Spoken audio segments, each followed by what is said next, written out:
Hey everyone, welcome to another edition of Crypto Corner with myself, OJ Jordan. Today's topic is about cybersecurity, how to keep safe, especially if you're working with cryptocurrencies. Stay tuned.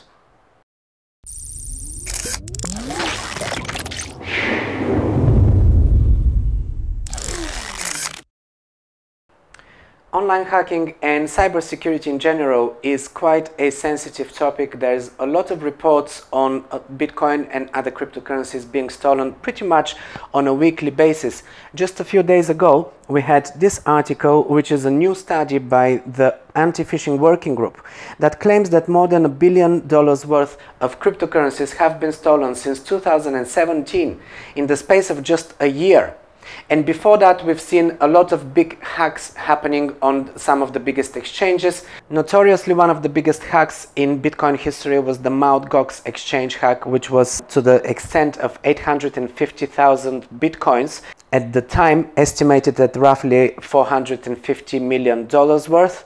And most recently, CoinCheck, another very big exchange, was hacked, and more than $530 million worth of NEM, New Economy Movement, was stolen. And these are just a couple of examples. There's been many hacks: Bittrex, Binance, Bitfinex. All of these exchanges are being hacked, so we know about that when it's not really a surprise. But the fact is that recently we're seeing a lot of hack attempts also on people like me and you.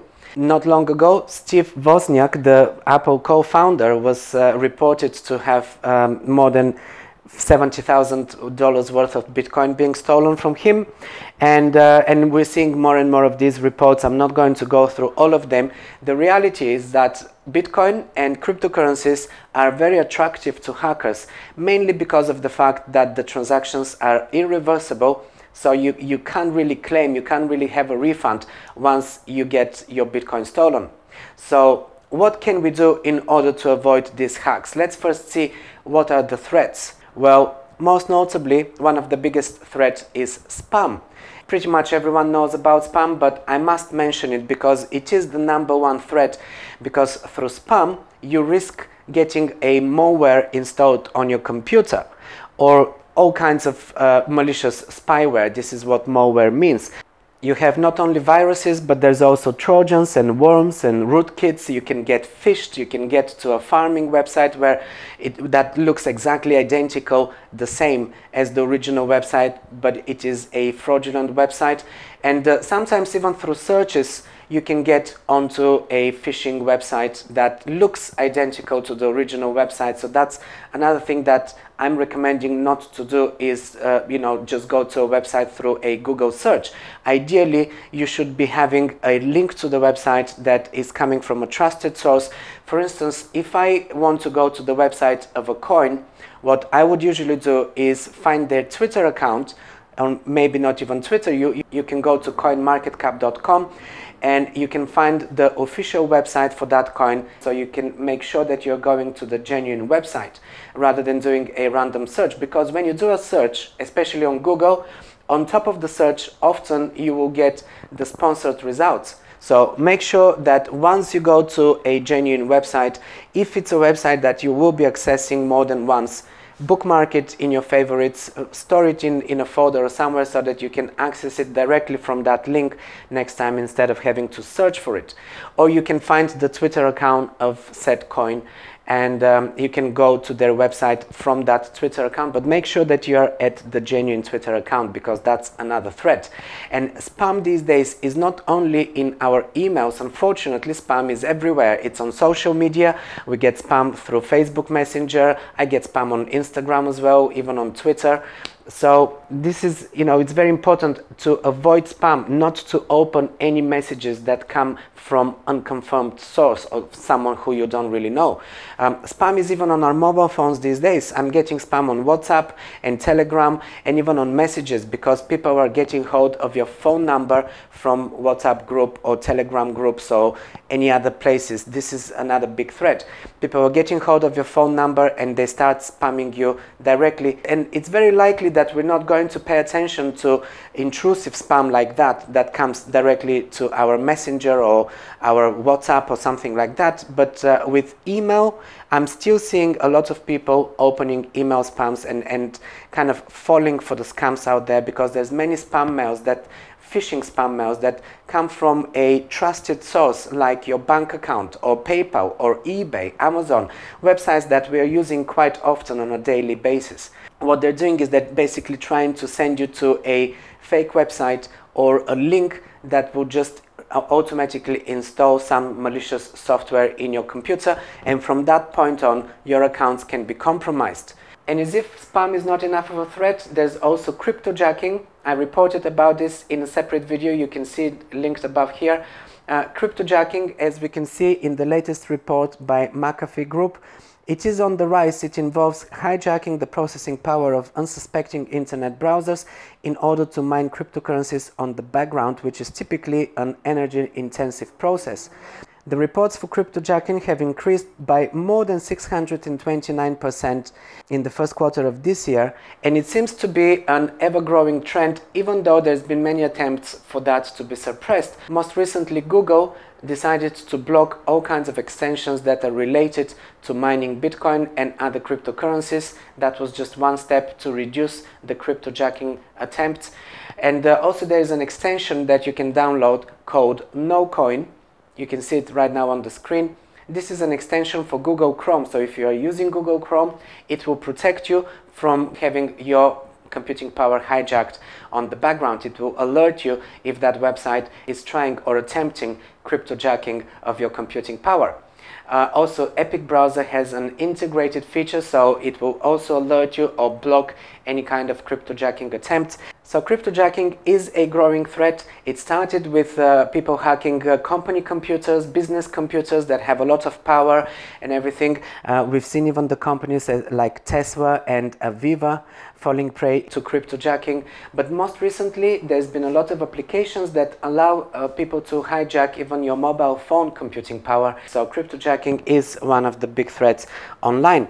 Another thing that we do is, it's our own fault basically. We are sharing a lot of personal data online. We are sharing a lot of sensitive personal data on social media, and also most recently with all of the KYC procedures in different websites that are required to identify their customers. We have to submit not only our documents and proof of address and all of that, but also confirm our mobile phones. And this is how our mobile phone numbers are also getting leaked, which is dangerous because most recently there was another ongoing scam.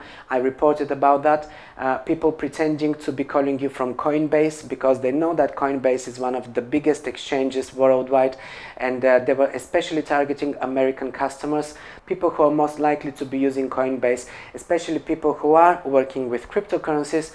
So you receive a call on your mobile phone about a fraudulent transaction that has occurred on your account in Coinbase, and many people actually fall for it, and they allow access to their computers, and from that point on their crypto is being drained from all of their accounts, exchanges, wallets, you name it.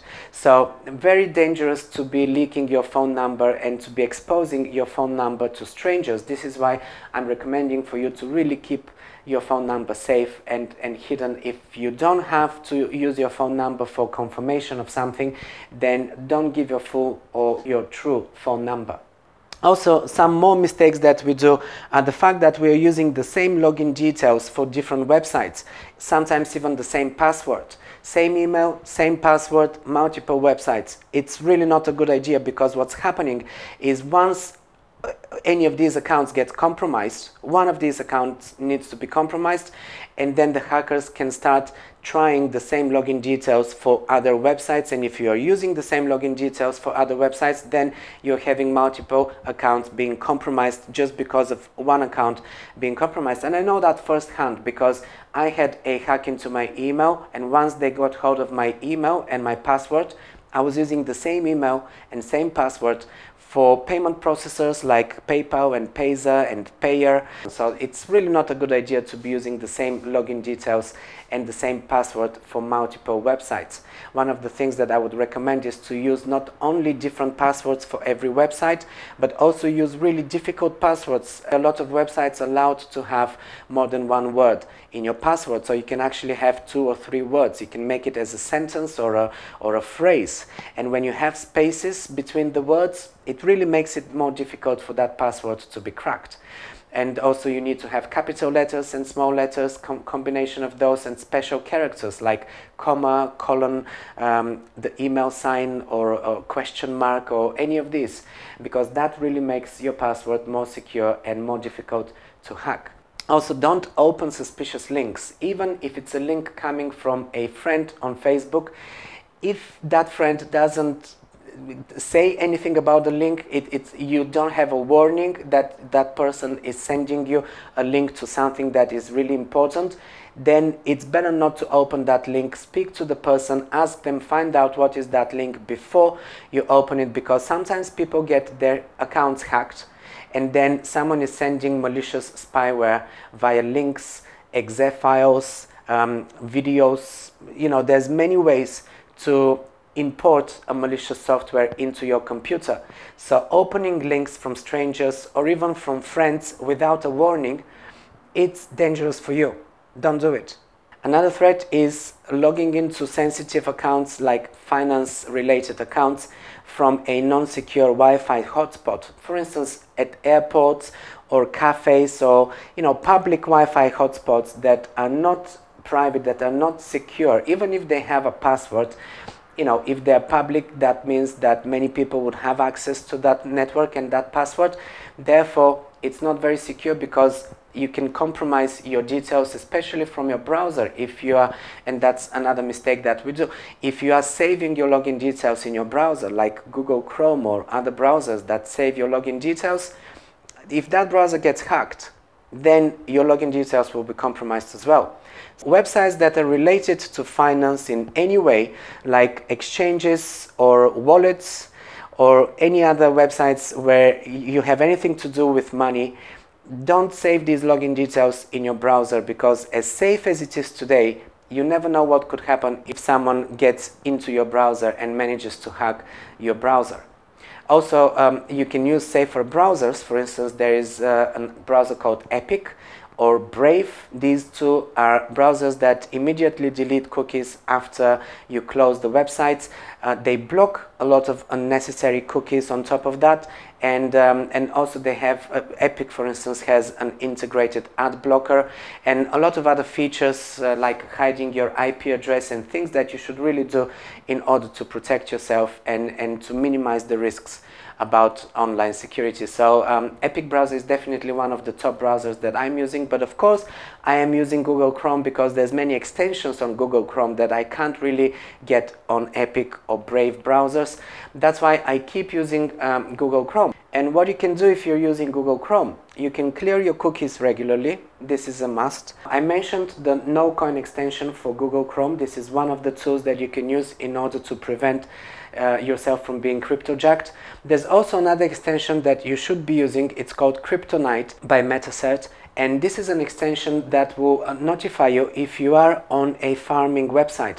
A farming website is a website that looks identical to the original website, except it's a fraudulent one. And for many of the crypto websites, especially wallets like My Ether Wallet and Blockchain, or exchanges like Binance and Poloniex and Bittrex and Bitfinex, all of these are certified by MetaCert, so they would have a green sign on the top. You can see it here on the top of the screen. When you are on one of those websites, if you are on the legitimate website, you will see the green sign so that you know you're on the legitimate website. And if this is not green, it's basically a sign that you're on a fake website, or maybe you're on a website that is just not certified by MetaCert. But as I said, all of the leading exchanges are already in their list. So if you are trading Bitcoin and other cryptocurrencies, you should definitely add this extension to your Google Chrome. Also, another tool that you can use in order to keep safer is have a safer email like Proton Mail, which is quite highly regarded in the crypto community because it offers an advanced encryption on your outgoing and incoming mails. So what else can you do in order to protect your crypto assets? Well, first of all, don't keep them on exchanges, especially if you're going to be holding an asset, a cryptocurrency, for a longer period of time. Do not keep it on an exchange, because unless you're trading it this week or this month, there's no need for it to be stored on that exchange. Exchanges, as I said, are a big target for fraudsters. So this is one of the first things that I'm recommending. Move your coins away from an exchange if you're going to be holding them for more than a month. And you can move them into their own wallets, or you can find a multi-coin wallet like Coinomi, like Exodus. Exodus is in fact a desktop wallet. It's not a cloud storage, so that's quite a safe one. Coinomi is on your mobile phone, so it is dangerous if it gets hacked, but it is not exactly a cloud storage, so again, it is a safer option. But the most safe option, of course, is a hardware wallet. Ledger Nano S has quite a variety of coins that you can store on it. You can't store too many at the same time, but you still have quite a wide choice. So you can have a Ledger Nano S. I have a tutorial about it, so if you don't know about the Ledger, check out the description below. You will find my tutorials in there. Also, you can diversify. You can get a Keep key that also stores a number of ERC20 tokens. So if you're holding a lot of ERC20 tokens, you can use Keep key. And lastly, what I want to point out here is always double check and triple check the wallet address that you're sending money to, especially even if it's your own address. Especially if you are scanning with a QR code. If you're using your mobile to scan the QR code, there's many mistakes happening when scanning QR codes because of glares on the screen that can change one digit in the wallet address because of the scan not being very clear or something like that. So make sure that you're checking the actual wallet address number by number or letter by letter. And even when you copy and paste these days, now there is an article here that describes a very dangerous new malware that can change the wallet address and mimic the wallet address that you're sending money to. So it creates a wallet address that looks identical to the one that you are trying to send money to, except there would be one letter different. And the example here is with ABC123, and instead of the B, you can get an 8. So at first glance, it can look pretty much the same. Of course, this is just an example, so we're talking, just a few letters and numbers here, but a Bitcoin address is much more digits and numbers, so of course it's more difficult to spot that. This is why I'm saying triple check if you have, or maybe even more, the wallet address letter by letter to make sure that there is no discrepancy between the wallet address you are sending the money to and the wallet address that you were given. Even if it's your own address, if you pick up your own address from an exchange and you go to your wallet and you copy and paste it there, also make sure that this is the true wallet address. Another thing that I'm doing is I never really send a big amount of Bitcoin in one transaction. If I have to send even one Bitcoin, I'm spreading this between 2 or 3 transactions, and I first test with a very small amount. Once I see that it's receiving and that the wallet address is correct and everything is going well, then I'm sending another transaction and then maybe even a third transaction, and that's just for one Bitcoin. Sometimes people have to send 5, 10 Bitcoins. Of course, in that case, you're not going to be sending 20, 30 or more transactions, but the first couple of transactions should be smaller amounts, just so that you're on the safe side.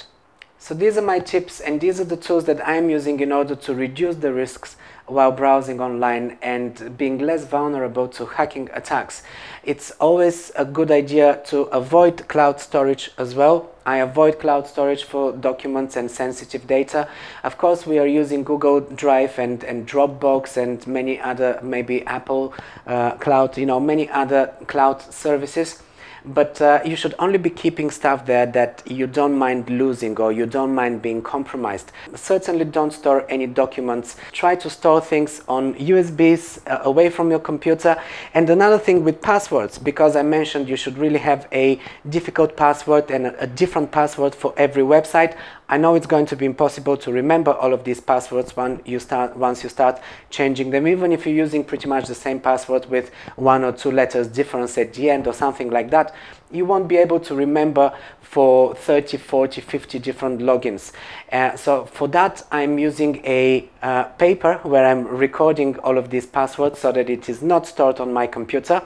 I also have a file, so that's a digital storage, but that file is saved on a USB that is not connected to my computer all the time. And when I'm connecting the USB to my computer, I sometimes go offline in order to access a certain password or very sensitive data. So make sure that you take all of these steps in order to protect yourself, because it's better to be safe than sorry. And I know that many people feel that it's more convenient to have the same password, but it's really better to have a different password for every login and for every website. So this is my advice. I hope it helps you. I hope you like this video. Give me the thumbs up if you did. Leave a comment below the video as well, and feel free to share it with other people who you think will benefit from that video. Also, don't forget to subscribe to my channel and click on the bell icon next to the subscribe button, which will notify you next time when I'm posting a video.